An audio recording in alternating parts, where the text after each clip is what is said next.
Welcome to the Battle Buddy Podcast with Keith McKeever. Welcome back to another episode of the Battle Buddy Podcast. I've got an awesome guest today. I've got Kat Corchado. She is also an airman. She is also a podcaster. So we're going to highlight what she does, but we're going to talk about women veterans today. I'm going to bring her up here in a second. Before we get started, just remember to go like, subscribe, and follow. Not only to my podcast, to hers.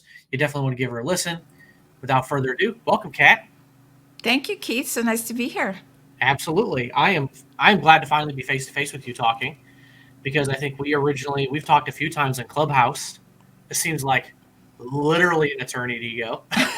Right. So, like, okay, finally we can have this conversation. We'll do it on the podcast. And so I'm excited about it. But before we get going, tell us a little bit about yourself, what your military story was, and kind of catch us up on who is Kat. Absolutely. I was actually born into the military. My dad was already in the Air Force when I was born, and I grew up as a military brat, and I thought that, every 4 or 5 years you move. That's just what everybody did. I thought everybody did that.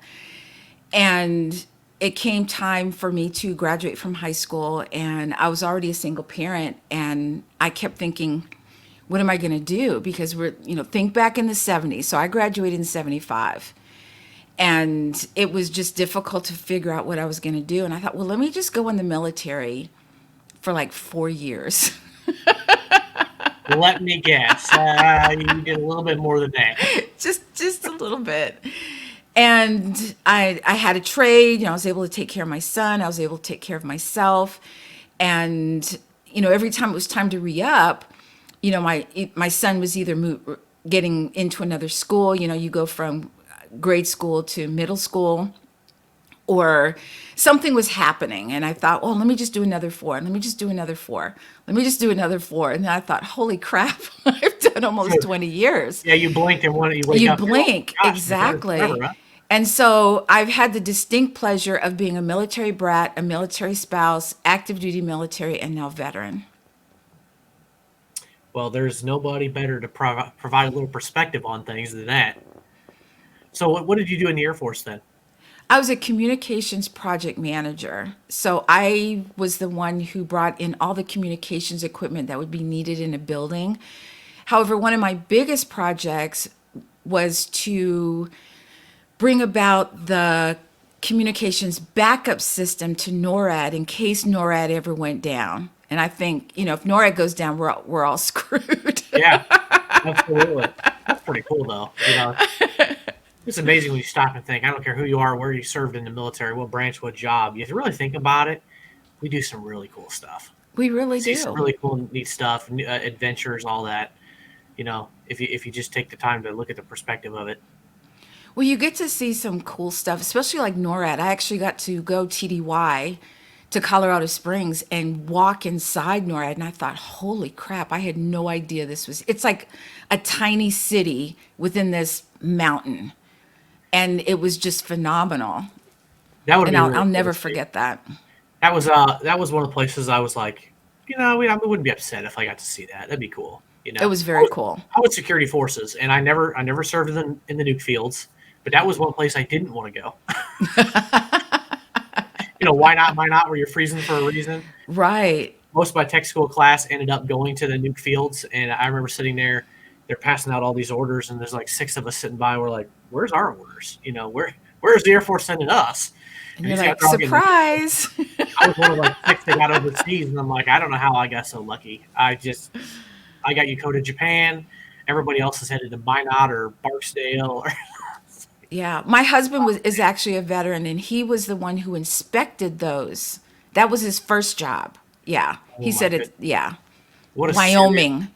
Oh man. You're getting flashbacks. That would just suck. My duty stations were UCO to Japan and Scott Air Force Base. I could not imagine I guess I can kind of imagine. I'm from the Midwest, where we have a lot of cornfields, just never-ending cornfields. So I guess I can imagine the vastness of nothing out there in Montana and Wyoming and stuff, but there's a lot of it out there, according to my husband. But it's funny you said Scott Air Force Base because I'm very familiar with Scott. My dad's last duty station was Scott Air Force Base. And so my mother actually lives in, okay, y'all ready? Muscuda, Illinois. She actually still lives there. My mother-in-law is retired out of there. Met my wife down there. She lived in Lebanon. So I mean, I'm still down there every now and then, Yeah, which very familiar with it's a that beautiful area. area down there. Love it down there. So I'm actually a couple hours north there. I'm about halfway between there and Chicago right now, where I'm at. So, but we're here to talk about women veterans. I was just telling you a few minutes ago. I'm probably not the best person to provide perspective on it. I know. I mean, throughout security forces, throughout my time in the Air Force, served with a lot of women. Shout out to all the ladies I served with. Still got a great connection with a lot of them. Um, I've always heard perspective like, oh, it must suck with work with women or women are weak or whatever. I'll tell you what, there were some badass women where I served with, you know? And then people would be like, well, do you trust them? Yeah, I trusted the women. You know what? There's guys I didn't trust, Exactly. and it didn't matter to me who had my back, being security forces, it was law enforcement. Like there was women I didn't trust. There was men I didn't trust and vice versa. So, but that's I since I've think been, it depends on the person, whether they're male or oh, female, yeah, whether you trust them or not. you Yeah, know, I absolutely. had one, I was a supervisor for a young lady, and if she was 5 foot tall, I'd be surprised. Right, that was probably with boots on. She was a feisty little girl, and I know on our second deployment, she was our gunner in our Humvee, and a thought crossed my mind. I'm like, I'm a big guy. I was about 225 at the time. I'm a little bit more than that now, and I'm like, is she gonna be able to pull me out of the seat? And I got to thinking about it. I'm like, she has ambition. Probably. Like she was. She was a good troop for a supervisor, but she would cause you some problems every now and then. There was no quitting that girl, and so I Yeah. was like, yeah, without a doubt, and then All in. yeah, all in, had my back, never once had a thought, especially in law enforcement, like somebody's literally got to have your back, and Yes. all kinds of situations, but anyway, doing this podcast and diving into the veteran related stuff and conversations on Clubhouse and other stuff. There's a lot of issues in the veteran community when it comes to women. And that's why I was really excited to talk to you about this because, like, I've got a glimpse, maybe.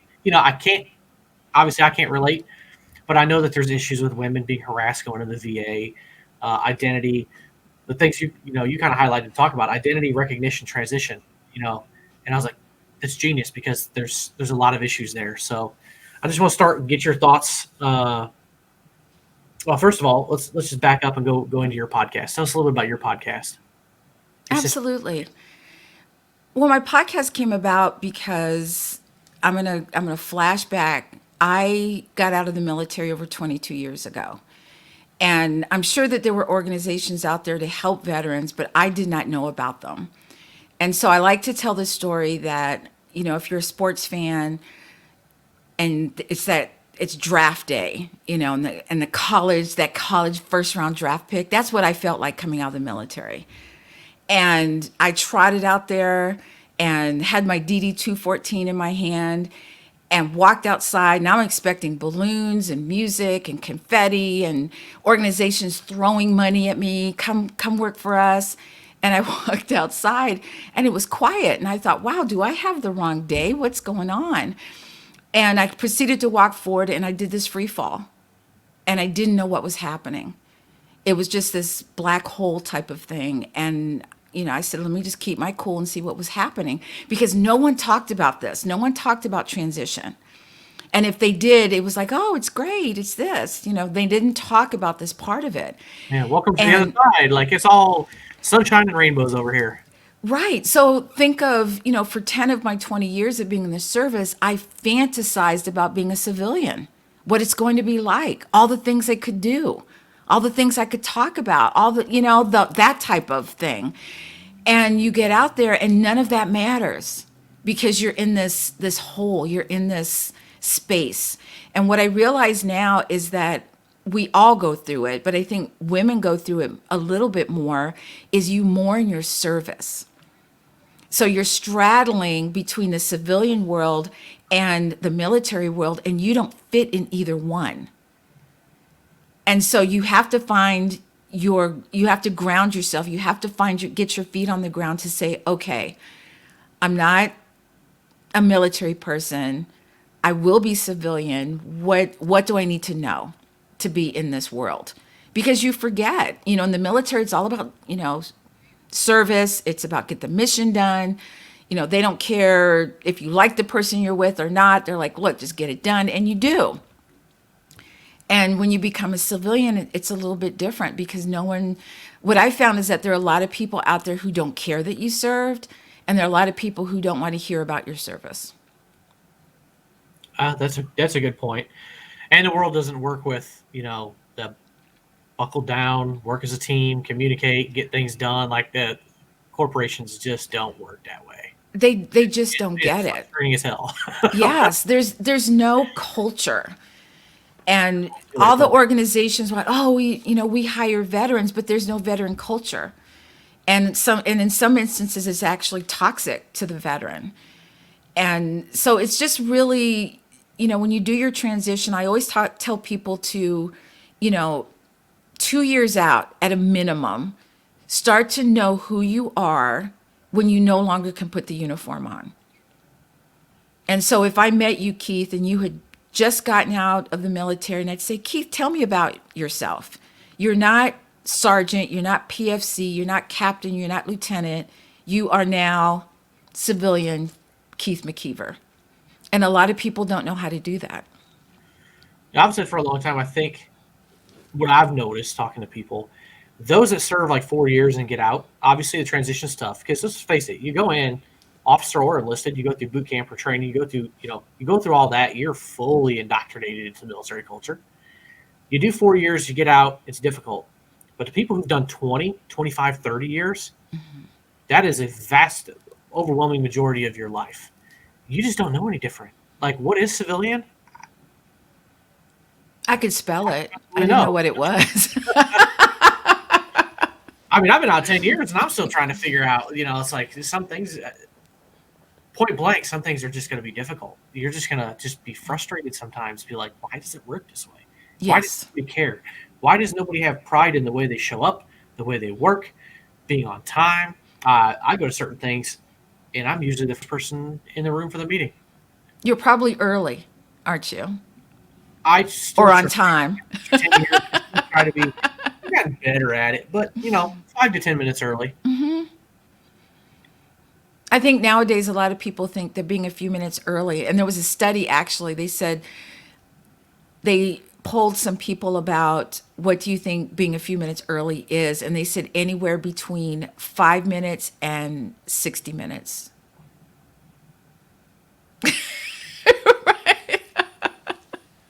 Interesting. I thought so. Well, it's still stuck in my head. If you're not 15 minutes early, you're late.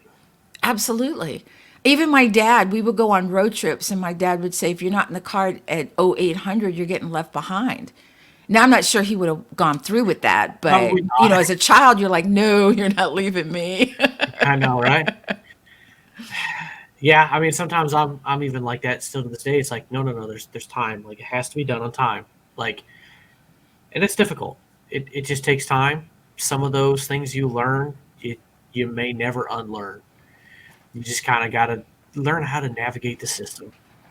It's just part of who you are. I've figured out that it's part of who I am, of being on time or being, I'm usually 10, 15 minutes early or very much on time, one or the other. And it's just, my husband on the other end, bless his heart, he's always late, but, we navigate that together. So he understands, that I start to, I get like this. I'm like, if we're going to be late to something. So he gets it.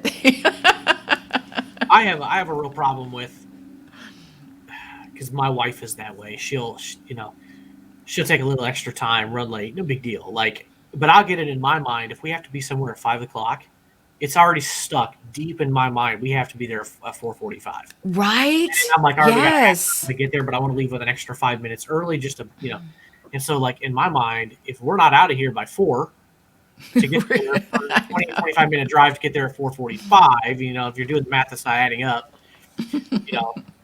like, I start getting frustrated. Yes. And it's like, oh, time to go. It's time to go. We're behind. We're late. We're And late. the closer it gets Yes. to actually getting to the point where you will be late, the more it bothers me even more. I know. And it doesn't happen all the time.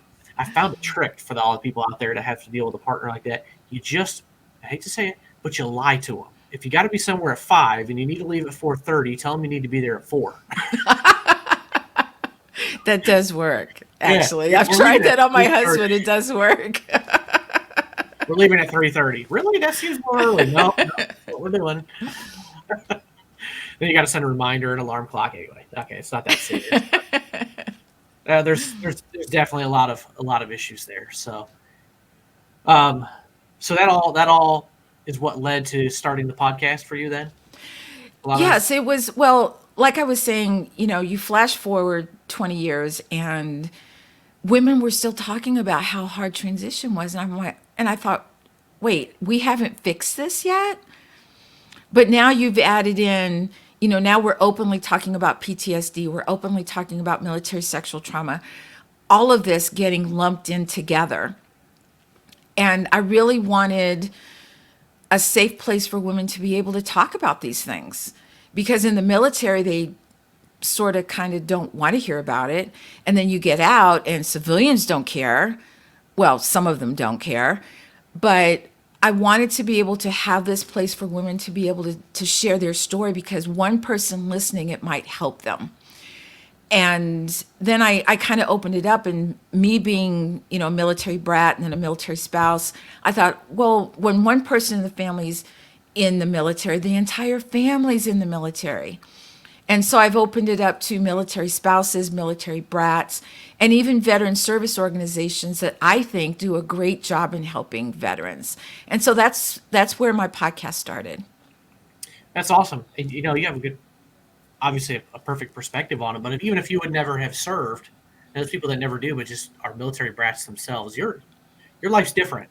Not everybody moves every 4 years, and all those different things and the things that you have to deal with, and go outside and play, and you hear reveille and retreat, and Yes. cars are stopping and people are stopping and saluting. Like it's just a different experience to grow up as a military brat. I didn't, but you drive around and you see all that, and I miss being on a base. I miss that. Every time I go to a base, like I'll go and see my mom at Scott Air Force Base, and I get on base and I'm like, yes, it just feels like home to me. And it's because, I was a military brat. Even now, if I've been somewhere for a while, I'm looking at my husband going, it's time to move, right? Where are we going next? Yeah. Exactly. Yeah, because military is really good at that, moving people around, which is good. You don't want to get stuck in one place too long. But, Absolutely. I think one of the things that I'd love to talk about is identity for women veterans. And, regardless of how long you served, you get out, and women are less likely to wear all the paraphernalia, the hat, the T-shirt. We're more inclined to do it now. But back, when I got out, you just didn't do that. I didn't know that putting my veteran status out there was something to do. And I didn't really speak about it because I retired in South Carolina, Charleston Air Force Base, actually. And we moved to Massachusetts, where, the closest base was 5 hours away. And I didn't really talk about it. People kind of knew, oh, you were in the military, great. And then 9/11 happened. And I remember going to the supermarket, and there were people who were selling these flags, to show their support for the survivors and those that didn't survive in 9/11. And the guy selling the flags asked me, do you want to buy a flag? And I said, no. And he said, why not? What have you done for your country? And I said, I did 20 years for my country. And then I thought, why am I not expressing the fact that I'm a veteran? And it was a common theme among women. And so we moved to Charlotte, North Carolina, which is where I am now. And I thought, well, let me go to these veteran networking events, these veteran coffees and lunches. And I went there, and if there were 100 people there, 95 of them would be men. And there'd be 5 women there. And I thought, where are the rest of them? I know there's more. And they just weren't really coming out and talking about, I'm going to steal a word from a woman veteran. I know she calls it veterancy. Why aren't they expressing their veterancy? Why aren't they talking about it? And, even when you're wearing the t-shirt or the hat or whatever, there's still people who don't understand what you did or why you did it. And I've been told I don't look like a veteran, although I'm not really sure what that means because there's no picture in the dictionary that says woman veteran here. Yeah. Go on to any base and take a snapshot of the people on there. You'll find the most diverse organization in the world. Yeah, right. What does a veteran look like? I don't know. And most of the time when I get confronted by these people, I'll say things like, well, obviously you didn't serve. Well, no, I didn't, but my father, my grandfather, my uncle, and kind of goes there. Or even people in their own families don't see them as veterans because they were desk jockeys. They didn't fight in a war. And, I was in Desert Shield and Desert Storm, and even though I didn't deploy, I was in support of. There were all kinds of, communications equipment that I was planning for, in support of. And so that's part of it too. But I think sometimes even women don't, they think, well, I didn't deploy, so maybe I'm not a veteran. I think there's a general identity issue there between combat veterans and non-combat veterans. Because I've seen that play out here in my local area. I do some volunteering with the Honor Flight Network, taking the veterans to D.C.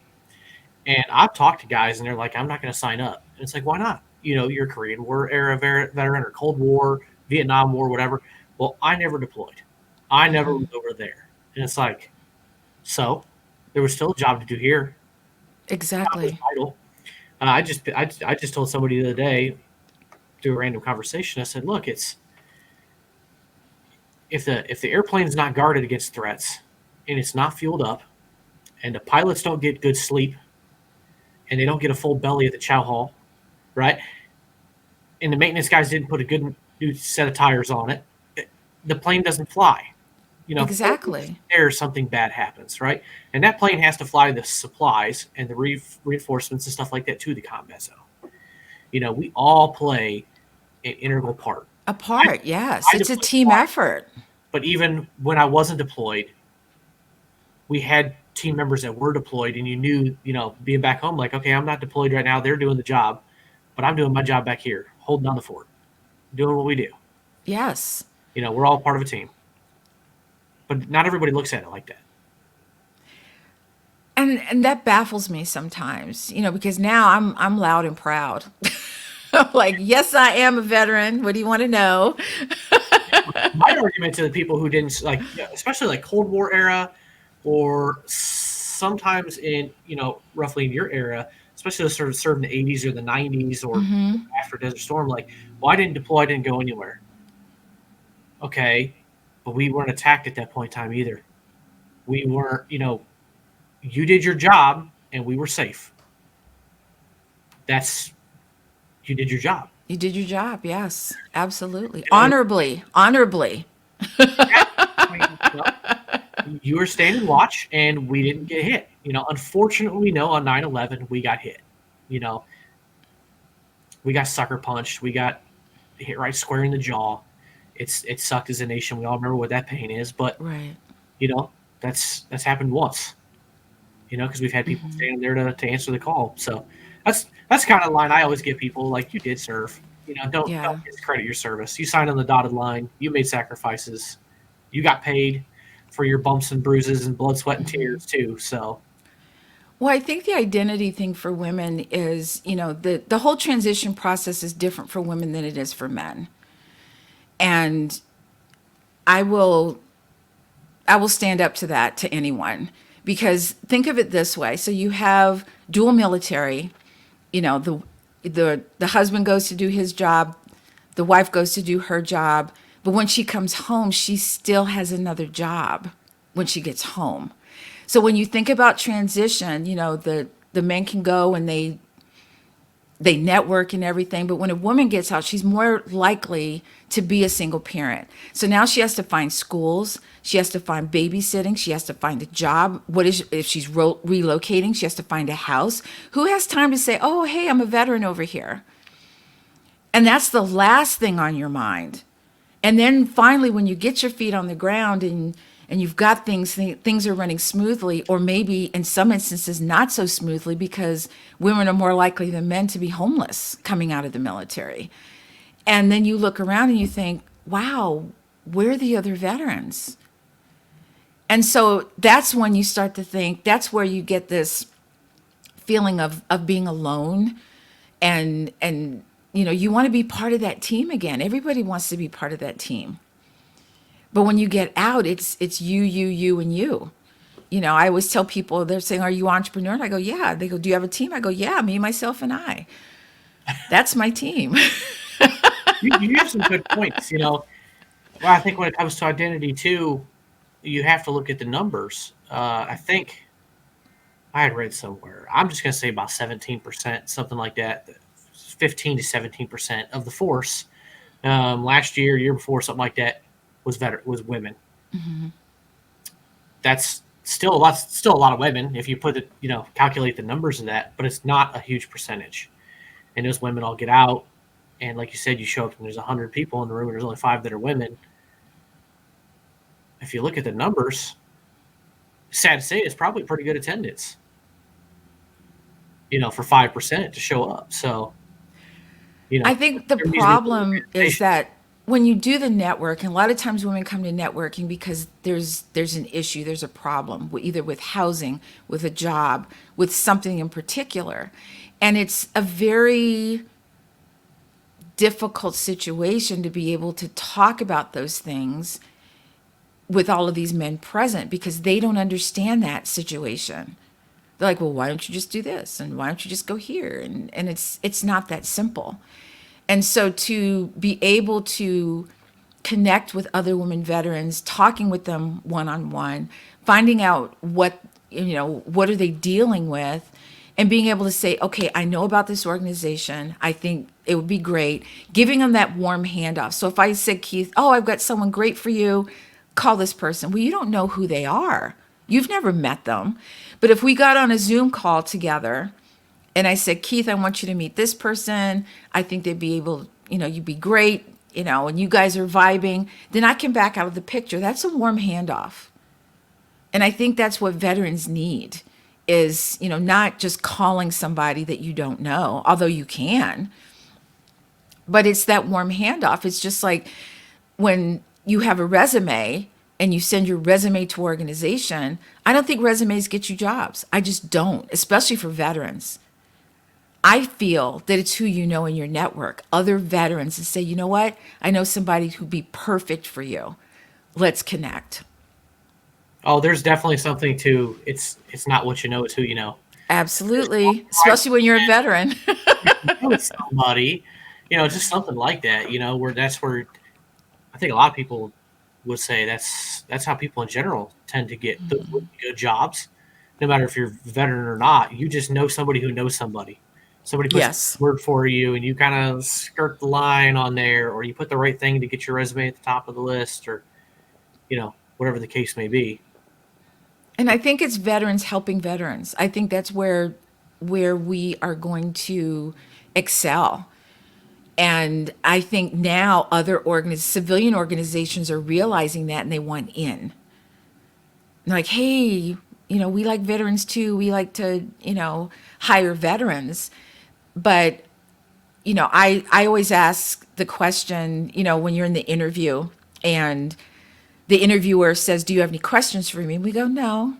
And you shake hands and you leave. Now I'm telling veterans to say, or to ask the question, is there a veteran culture? How many veterans have been hired? What's the ratio of male to female veterans?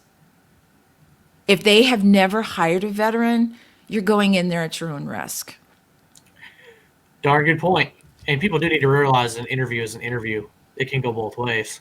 Yes. You need to make sure that you're finding the right fit. I mean, I just finished my bachelor's degree in business, and there was a lot of talk about just like culture and fit and a lot of those things in business. And it was like, oh yeah, there's a lot to that. I mean, I've been self-employed for years. I would have never really thought about those kind of things as a veteran trying to go get a job.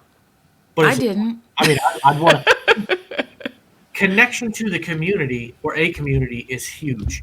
And it's one of the things I've noticed as a podcaster and the people I've talked to is there's other issues, but that's one of them. A lack of connection to the veteran community is one of those risk factors that leads people down the road of homelessness, suicide, or substance abuse, or multiple of those.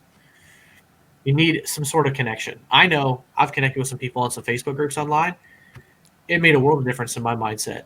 I have people. Yeah, they might be on the other side of the screen, but I have people on You have Facebook people, yeah. that we know, like, and trust each other. We have similar experiences, and you can reach out to them at a moment's notice. Well, when I speak to women veterans, I tell them, or not women veterans, but active duty military, and I will tell them, get connected with organizations prior to getting out. Like, don't just, oh, I'm part of this group. Be involved with the group because you never know where your next job is coming from. It could come from someone in Facebook that you connected with. It could come from somewhere in LinkedIn or an organization you connected with in LinkedIn. And so there's so many things out there that you don't know. And I want to, educate some of these women that are starting to come out of the military and saying, look, this is what you have. Because the problem with when I got out, there was nothing. And the difference now is that there's everything. So it's like drinking from a fire hose. And when you have too many choices, what do? You don't do anything. You stand still because you don't know what to pick. And so you want to take enough time to go through some of those organizations, say, wow, I like that one, that one, that one. And I tell people, get 2 organizations and look them up. What are their websites like? And I think transition is also something that should be talked about the entire time you're in your career. It shouldn't just be a one and done. You should have a plan from the day you go in. Quite honestly, especially yes. Today. Oh, absolutely. But who does that? That'd be my advice to any young. I used to ask that at the end of my podcast, but to kind of cut time down a little bit, I kind of stopped asking those questions. But I would ask people like, "What one piece of advice you'd give somebody going in the military?" It kind of came up a lot. And so I've said it like, you need to plan when you go in. Choose your job carefully. Choose your branch carefully, right? Know who you are, what's going to work for you. But take advantage of those education benefits. Take advantage of the on-the-job training. Rack up those accomplishments. Yes. Build that resume. Because your time will be up. It might be 4 years, 6, 8, 10, 20. And it goes by fast. Yeah, it goes by fast. It was just like, I realized the other day, I'm like, man, I'm very quickly approaching twice as long in my career in real estate as I was in the military. Yes. And it's like, wow, this doesn't seem like it. Life in general blows by fast. So yes, it does. So there's definitely a lot of stuff there, and I get that identity stuff. So, what's your thoughts on recognition and the recognition that women are getting then, or not getting? I think recognition for women who are active duty first is getting there. You're starting to see these women break these glass ceilings, things that you never thought you would see. Like for me, when I was in, to see a high-ranking woman officer, female officer, was just like, you're in the corner whispering like, oh, did you see the woman officer? It was like very cool. But I think we need more of that up in Washington. I think we need to see more women making those decisions and sitting in with the brass, as my dad used to say, and helping make those decisions. Now, once you get out of the military, I think it's helping women veterans. So the women who have been out, like I have, helping those women veterans and, taking a hand back and pulling them along, saying, come on, I'll help you. I know, I've been this road. I don't know everything, but I'm going to help. And there are a lot of organizations out there now, like Veterati. Veterati has mentorship now where you can just pick the mentor and, talk to them. You can pick as many mentors as you want. And I'm one of the mentors on Veterati because I wish I'd had something like that. Absolutely. I signed up myself, and I've had conversations with two different guys that have reached out. Somebody added me the other day as an advisor or something like that, and I was like, I don't even remember talking to this guy. But, hey, whatever. I don't talk to anybody. I'm a hell of a talker. I mean, that's why I have a podcast. Right? I know I have a shirt But that says, just a girl who likes to talk. ain't nothing wrong with it. At least you know ourselves.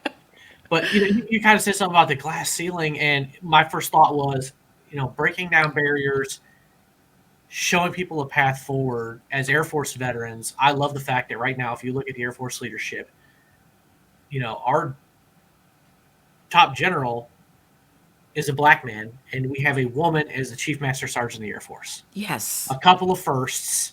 And when I saw those news break on that, I'm like, this is awesome. And an outsider's perspective is, it seems like the troops that are serving now absolutely love these two. Like, there is real respect, like they are real leaders. That's just my perspective, what I'm seeing on the outside looking in. And it's like, that's awesome.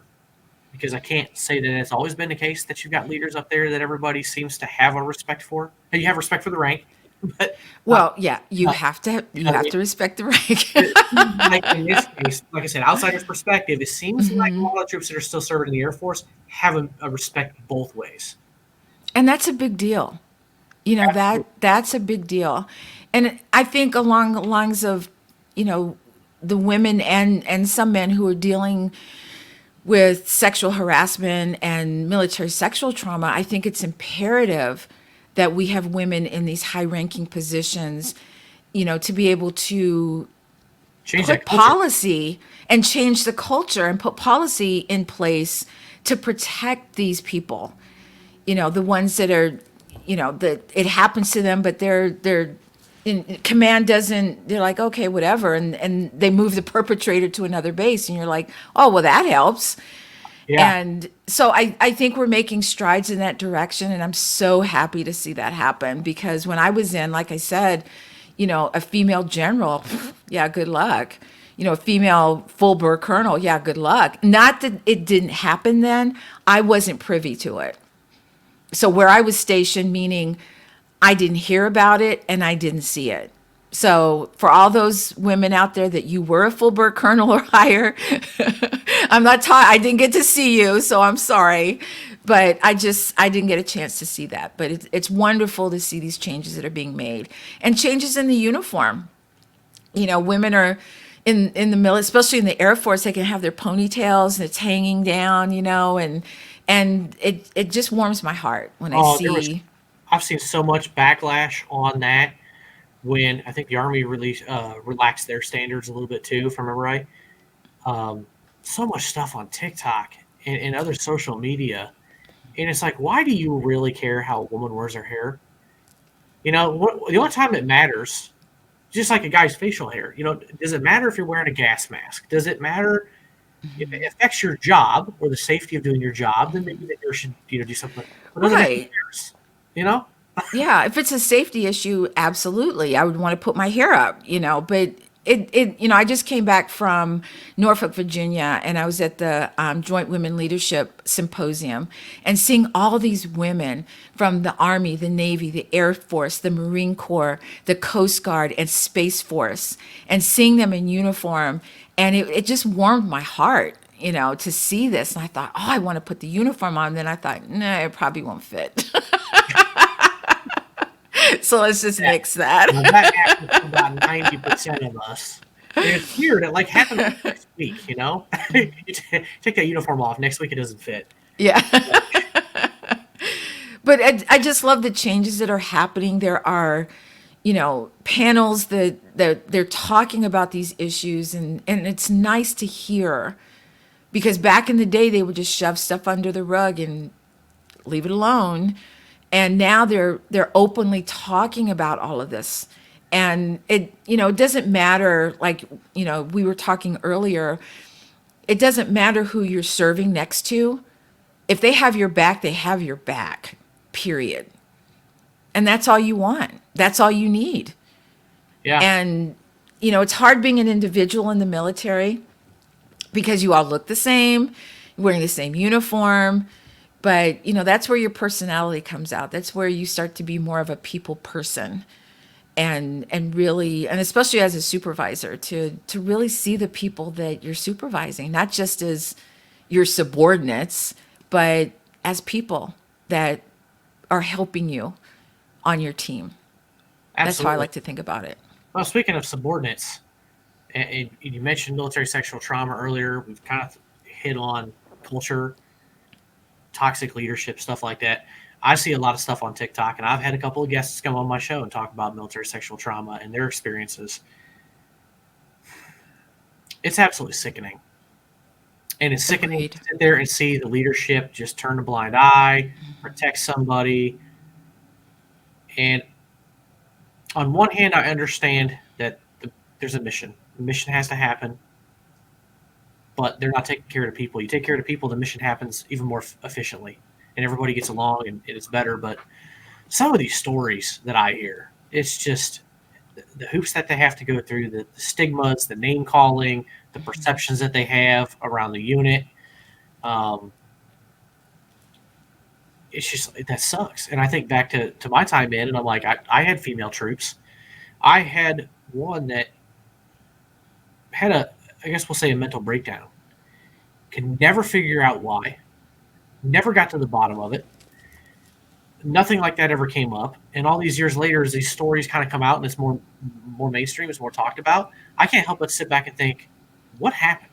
Yes. What takes a troop that was, I'm not going to call her a high speed, low drag troop, but this individual, she was okay.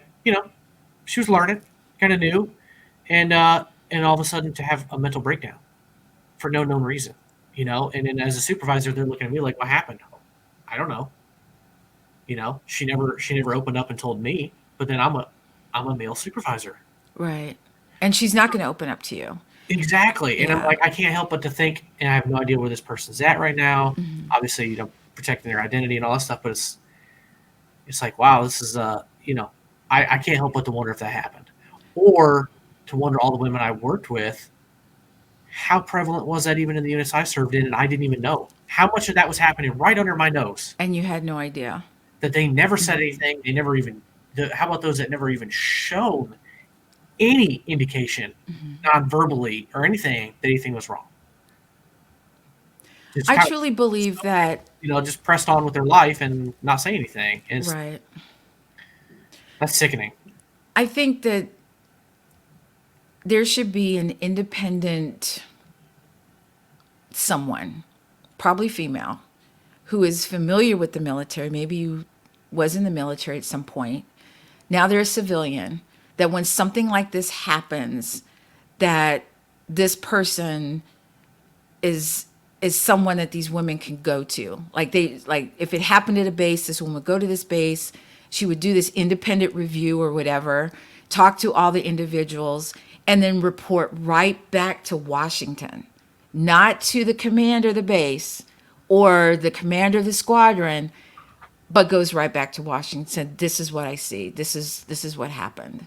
There should definitely be another mechanism. It should be taken out of commanders' hands. Yes, The absolutely. accusation, isolate that. I'm not saying you put that person immediately in jail, but isolate the people, figure out what's going on, give both sides mental health help, right? Because even if you're the accused person, you didn't do anything wrong, you're being accused of some stuff, Right. right? Get the people physical and mental health, separate them, because I've heard stories of that where, guard and reserve, and then the next weekend they're there, they walk into the unit. They've got an order of protection on the civilian side against this individual, and they have to work And they have to work together. Yes, I've heard those stories too. And that's just horrific. I've been around some toxic leadership on my time in, but that's a whole different level of toxicity. But yeah, if there was an independent something that would come down, one person or a group of people that would investigate, a group of Yes. individuals with different backgrounds, race, men and women, that could look at it from the outside, maybe some active military, some veterans, maybe some civilians. I don't know, maybe a small panel that just takes all these and says, we're going to investigate this from, we're going to look at it from the outside. We want everybody separated. We want, this, that, and the other. But no doubt about it, some sort of reform has to happen. Right. Because now, depending on how much time the person has in service, if they're getting ready to get out, they just separate them. Like, oh, we'll just let you retire early and keep your rank. That's how I've heard of instances of where that's happened, or they just relocate the person to another base. They don't tell whomever what's going on. They're just like, oh, let's PCS you, and you're no longer my problem. You're that person's problem over there. So, yeah, I've been thinking about this for a long time, and not that I have any sway over anybody, but I think something needs to happen Yeah. like that. I know. I truly believe that. One of the ladies I had on my show who told her story, her name's Tori. It was for the first season. She talked very highly of the guy who, I'm trying to remember the acronym in the Air Force, the Sexual Assault Response Court, SHARP, whatever it was, or whatever the Army version was. But he flew down the next day, and was available by phone call, an advocate for her 100%. And it's like that was comforting. Like, out of the whole terribleness of the story, at least there was somebody there that had her back. Absolutely. I think that, to backtrack, I don't want to say that, there aren't instances where there is never any support. There are lots of instances where there is support for this, for women and men that this happens to. But when, you keep hearing those stories, those horror stories of you went to go do the right thing and you got backlash for it. And those are the stories that I don't want to hear anymore, because they don't exist anymore. Yeah, I mean, you got the military units that handle the support, right? And hopefully people are getting their support.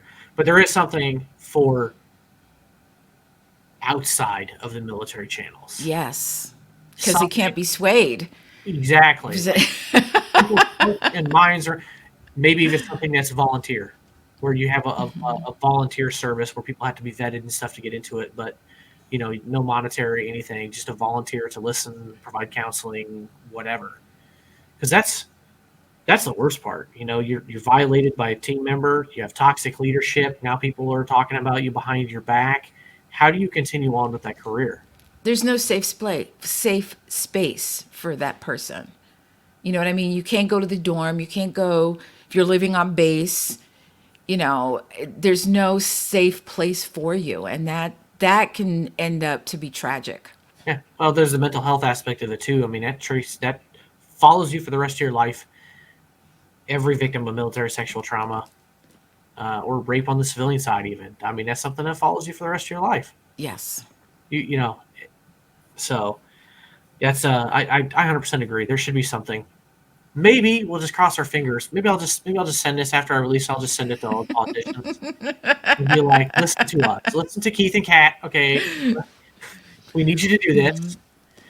Well, when you talked about being on TV, and I want to backtrack again. I know I said that once, but a lot of the identity problems is whenever there's something about veterans, whether it's Veterans Day or whatever, you never see women on TV. And I'm in Charlotte, North Carolina, and I went to all the networks and I said, hey, Women Veterans Day is June 12th. What do you guys plan on doing? Are you going to parade? What's happening? And I got crickets, nothing.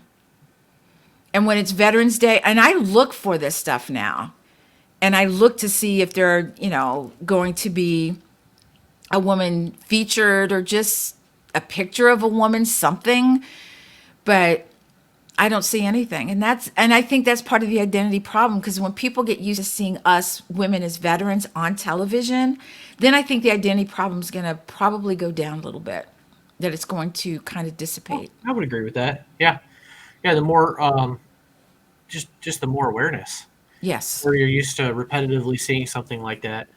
Because as you say that, and I'm like, you're right. And I'm like, where do I see women veterans? Well, the VFW and the Legion magazine, I see women veterans in there.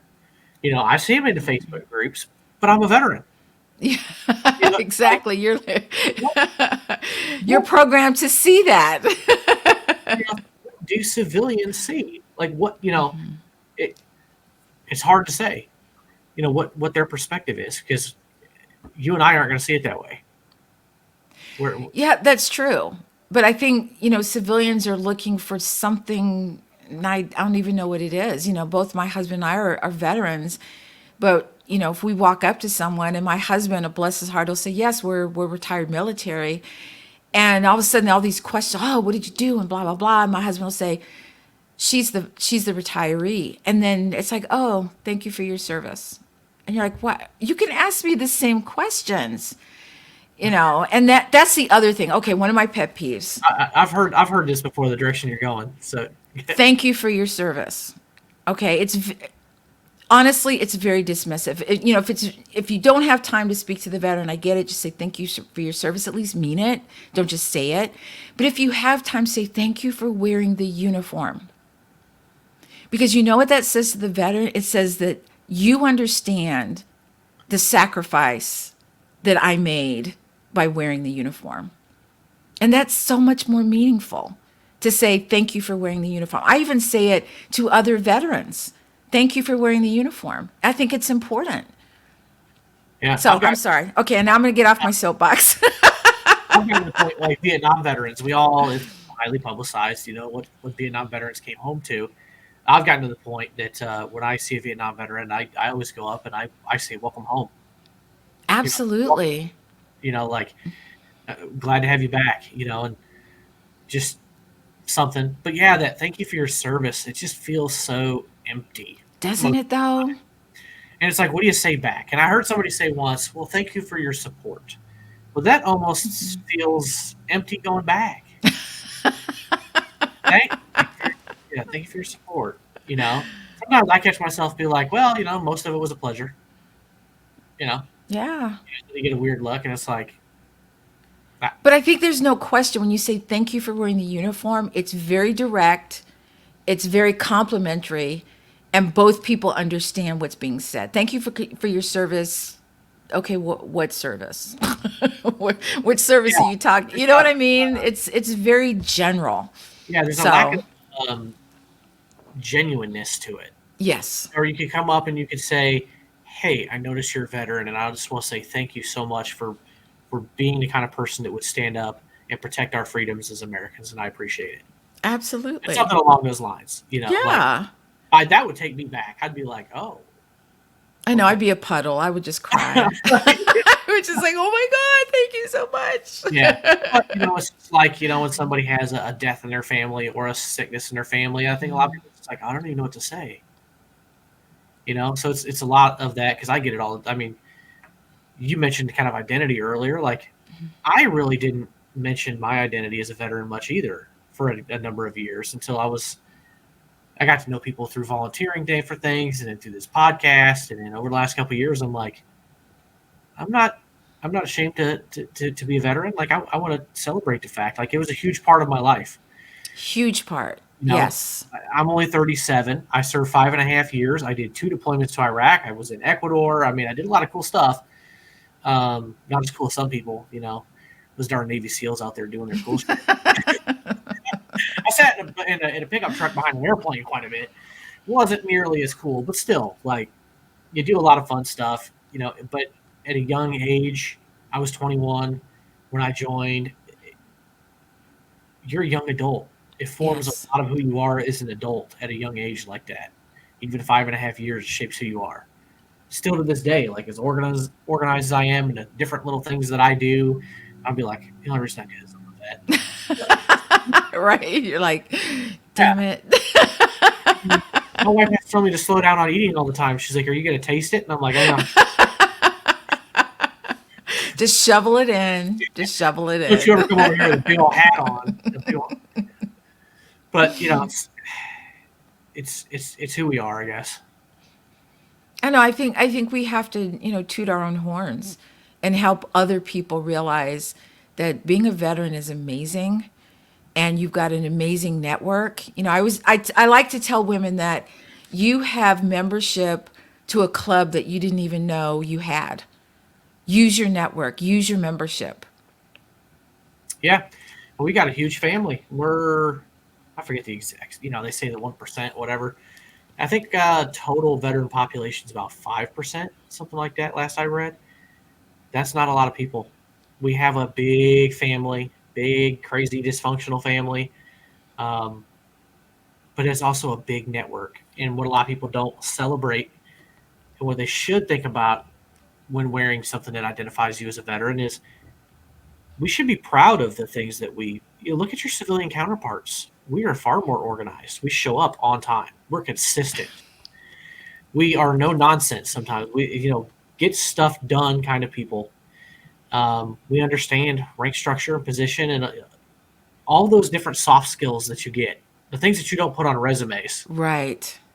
That sets us apart.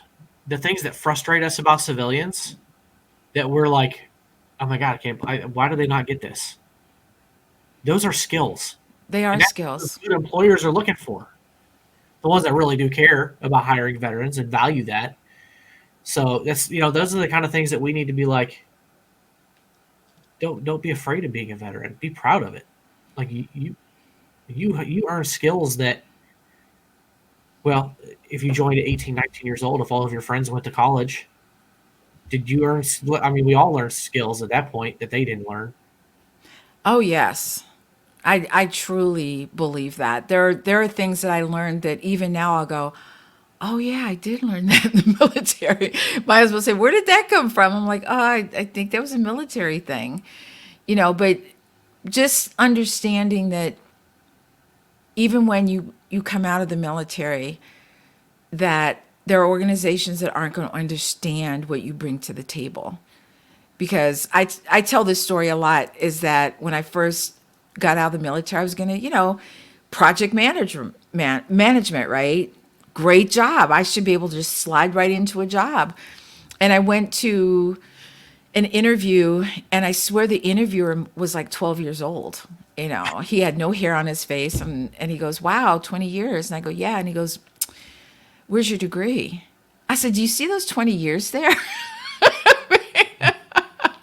So you're barely 20 years old. You know And that. I know, and I did a quick pivot, and that's another thing veterans are good at is, okay, A's not working. Let me quick pivot to B and see what's happening. So we have tenacity. We're able to turn on a dime because we had to in the military sometimes. If you have a project, and they're like, yeah, you got 3 months to do it, and they come back and go, yeah, it needs to be done by the end of the month.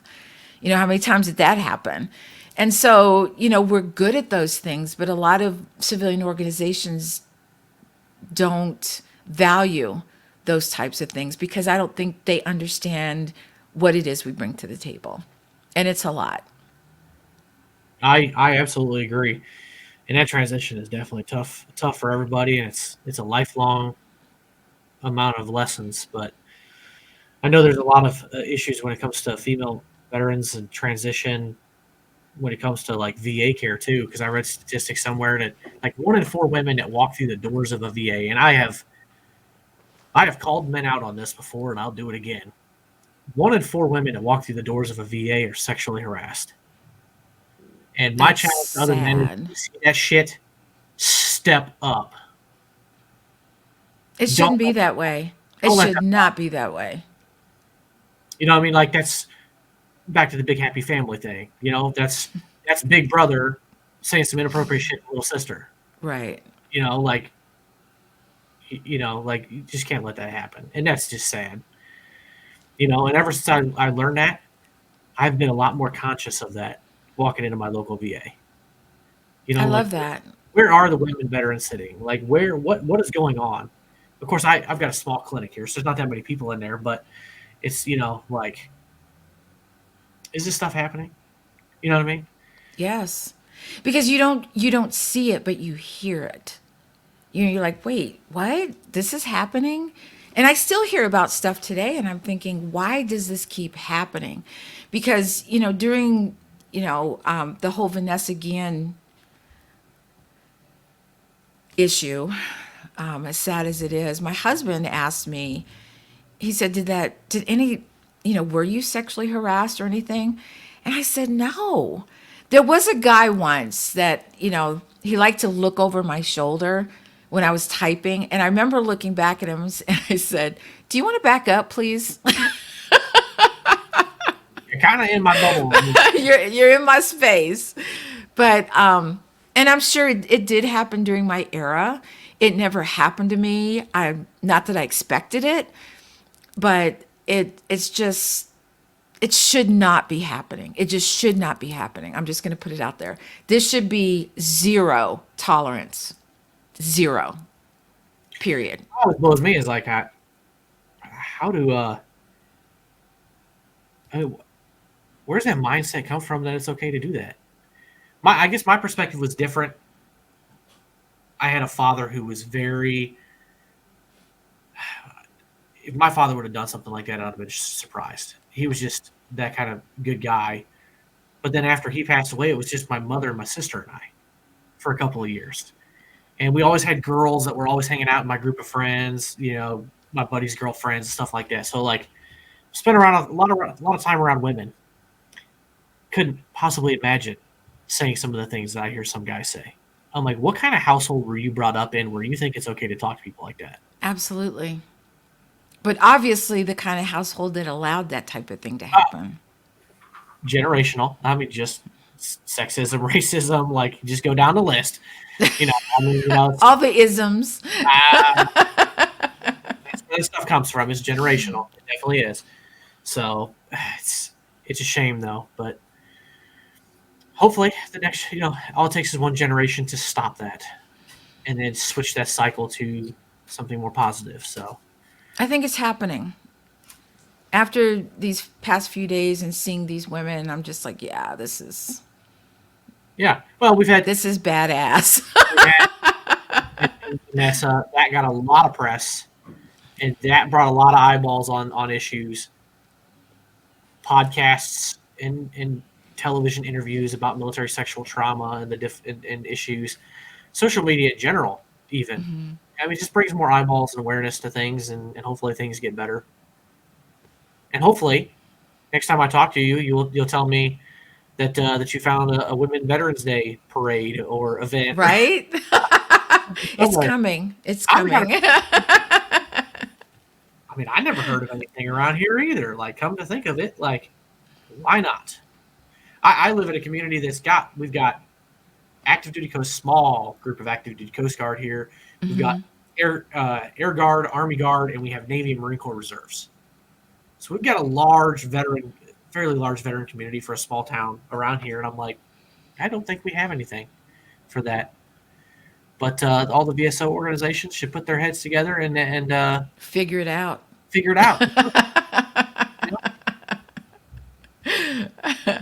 I totally agree. Absolutely. So, well, Kat, I really appreciate you coming on here and talking about some of these women veteran issues and veteran issues as a whole too, in a lot of ways. So any last thoughts or comments? No, thank you so much for allowing me to speak on this. It's my passion, it's my heart to connect with women, whether you're veteran or active duty. It's never too early to talk about your transition, but you also want to be smart about it. And, people always ask me, I want to be an entrepreneur. Should I just jump into being an entrepreneur? And I'll say, get a job that's paying you money first. And then do your passion on the side. And then when you're making money from your passion, then you can step away. But you can navigate transition. You just need help. And sometimes for women and even veterans in general, asking for help is very, very hard. That it definitely is. So thank you very much for having me on. It's been a pleasure. No problem. Well, for those who are watching it, I got your podcast link scrolling at the bottom. It'll be in the show notes too. Thank you. I've got your email address. Would you like me to put your email address in the show notes too? If anybody want to reach out to you about maybe being a guest or absolutely guides or resources, any of that stuff? Absolutely. I love having, people telling their story, because everyone's story, you talk about transition as a road, but it's a different road for everybody. And so, hearing different people's stories. Sometimes you say you identify with a particular story and know that this person made it to the other side, and so can you. Absolutely. There's plenty of people have done it before you. There's a pathway. You just got to find the right one. So I will have that in there, and I will say, I don't. Are you still pretty active on Clubhouse too? Yes, active on Clubhouse and all the social media, LinkedIn, all of it. I'm pretty sure we're connected on a few of them. Even though we hadn't talked on Clubhouse in a long time, I was pretty into Clubhouse for a little bit, and then Then you yeah, get busy. you get busy, and it's just like you never stop and think. I still get the notifications. I probably have 15 of them on my phone right now for people. Yeah, I should definitely go in there.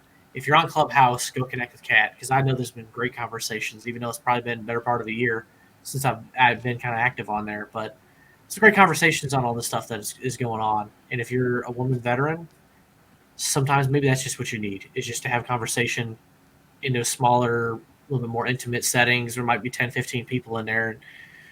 And so that'd be some good place to go connect with Kat too. Absolutely. Thank you so much, Keith. This has been a No pleasure. problem. Absolute pleasure. You don't be a stranger. Absolutely. It was great to meet you virtually. This